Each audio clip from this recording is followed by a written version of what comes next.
Lizzie, and today I'm going to share with you my Lizzie tea, good for what ails you.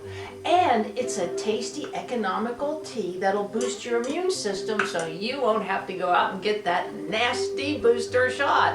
And it's just in time for the flu season too. So here's what you need. Whoops! 1 lemon, ginger root, honey, and distilled water. I always use distilled water because I was shaken as a baby. I know I'm probably not getting the benefits of my neighbor's prescription drugs that they pee into our public water supply, but hey, I look at it this way. All that crap in our water supply is really our public option for health care. The next thing that you do is boil water. Anyone can do that, even an idiot.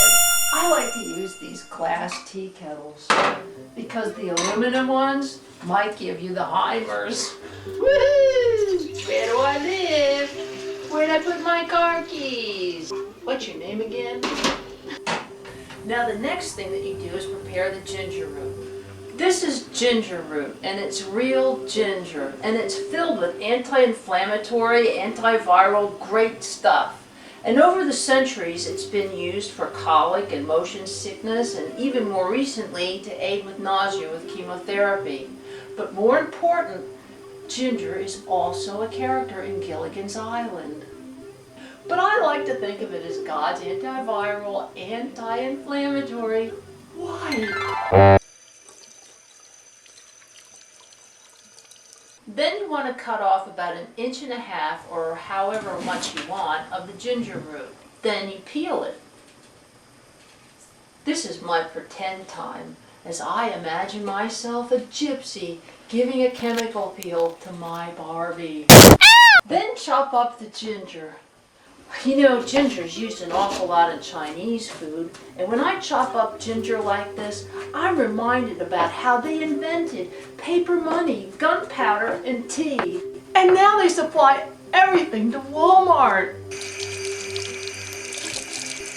Next, chop up the lemon into quarters. You know, quarters. It used to be $0.25 of a dollar, but is really now the new penny. But take out those pesky seeds and be careful, because if they end up in our garden, we can be sued by a multi-international food company for patent infringement. And we wouldn't want that to happen, because then we wouldn't have time to spend with our children.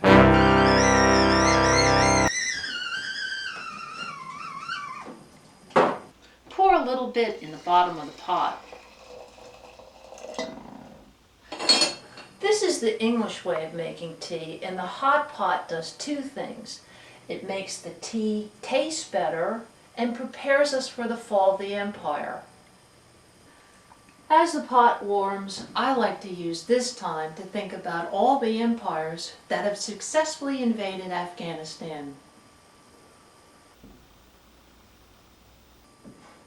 After the pot is warmed up, throw the water back into the tea kettle and recycle it, and you'll be one step ahead of preserving our next diminishing resource, water.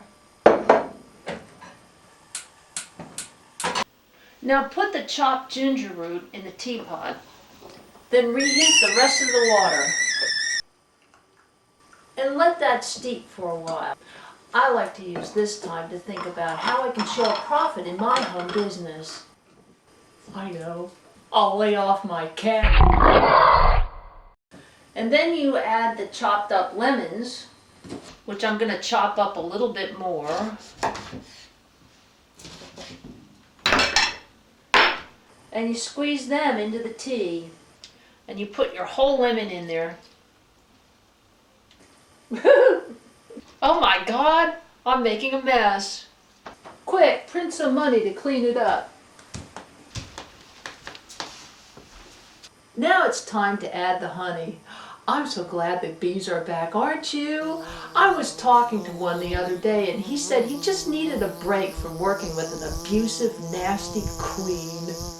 How much honey? I can hear you asking. Add as much as you like. And then stir everything together and allow that to steep for a while. Then pour through a strainer. And it's good to go. Yum, yum, yummy. And there are no pesky side effects like dry mouth, dizziness, chills, fever, vomiting, blindness, chest pain, headaches, nervousness, hearing loss, ear pain, urinary tract infection, boils, rashes, hairy lips, paralysis, or even death. Lizzie tea, it's good for what ails you. This is Lizzie, making the world safer, one recipe at a time.